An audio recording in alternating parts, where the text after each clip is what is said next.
ქართველებს, მაშასა და იბერიელებსა და კოლხებს უკვე ანტიკურ წყაროებში ვხვდებით და მითიური კოლხეთი კი სხვა არაფერია თუ არა დღევანდელი დასავლეთ საქართველო, თქვენზე ზრუნველი საბჭო. ხელი დამებუჟდა. ამერიკაში საზღვრები მაინც არ ჩავკეტავ თავიანთი მოქალაქეებისთვის. ამ დროს საბჭოთა კავშირიდან გასასვლელად იდეა იყო რომ რაც შეიძლება სწრაფად დაგვეწყო ლაპარაკი იმაზე, რასაც ჩვენ ვთვლით რომ სასწრაფოა. და სასწრაფო არის ყოველი ის უსამართლობა, ყოველი სისასტიკე, რომელიც ბოლო თვეების მანძილზე ჩვენს ქვეყანაში განვითარდა.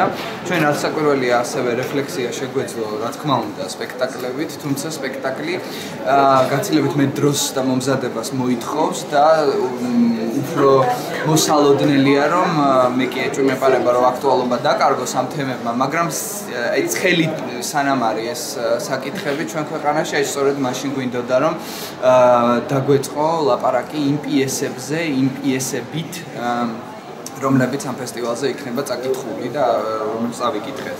ეს პიესები ძირითადად ეხება სხვადასხვა სახის უსამართლობას, სხვადასხვა სახის ჩაგვრას, სხვადასხვანაირ უთანასწორობას. ჩვენ მქონდა პიესა შავი ფრინველი, მაგალითად პირველ დღეს, რომელიც პედოფილიის თემას განიხილავდა, ჩვენ მქონდა ბულინგის თემაზე დენის კელის პიესა DNA, რომელიც აბსოლუტურად ძალიან დიდი პრინციპში დოკუმენტური სიზუსტით ასახავდა იმას, როგორ იბადება, ასე ვთქვათ, აგრესია, რა ფორმებში, რა ასე ვთქვათ, სიტუაციაში ყალიბდება აგრესორი, როგორი დიდი მნიშვნელობა აქვს სკოლას, როგორი დიდი მნიშვნელობა აქვს კლასელებს და სკოლაში მუშაობას ამ საკითხებზე, იმიტომ რომ სწორედ აქედან არის ის ჩანასახები, რომელიც შემდეგ გვაძლევს კაცს, რომელიც ცოლს კლავს მაგალითად. და აი ამ ფორმის ძიება იყო ამ პიესაში. ნამდვილად მე პირადად არ მინახავს კონკრეტულ ჩემს პიესაზე ვამბობ, კონკრეტულად ამ პრობლემაზე, რა პიესა, თან ესეთი მძაფრი, სადაც არის ძალიან დიდი ძალადობა, არის ვთქვათ ენა გამოყენებული, რომელთაც ვთქვათ ძირითადად თეატრში არ ლაპარაკობენ. და ამიტომ მართლა პირველი იყო რომ გამიხარდა რომ მომეცა საშუალება რომ მონაწილეობა მივიღო.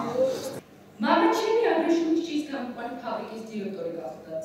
ამჟამად რუსეთის მიერ ოკუპირებულ აფხაზეთში, თუმცა თანამდებობის დატოვებამ უწესრიგ მოვლენებამდე რამდენიმე თვით ადრე, რასაც ჩვენი ნაწილობრივი ეს არკოჩანში, ეს იყო ნინო ხარათიშვილის პიესა, თარგმანი იყო ნინო ბურდულის და ერთხელ რისხანება.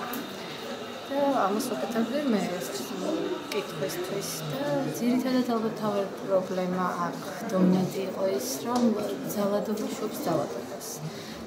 თავის დროზე თუ არ აღნიშნავთ ამას და თუ მას არ ამოვიღებთ და არ ვიტყვით, ეს კიდევ უფრო ჯაჭვური სისტემა იქნება და შევს და ასე მეტის.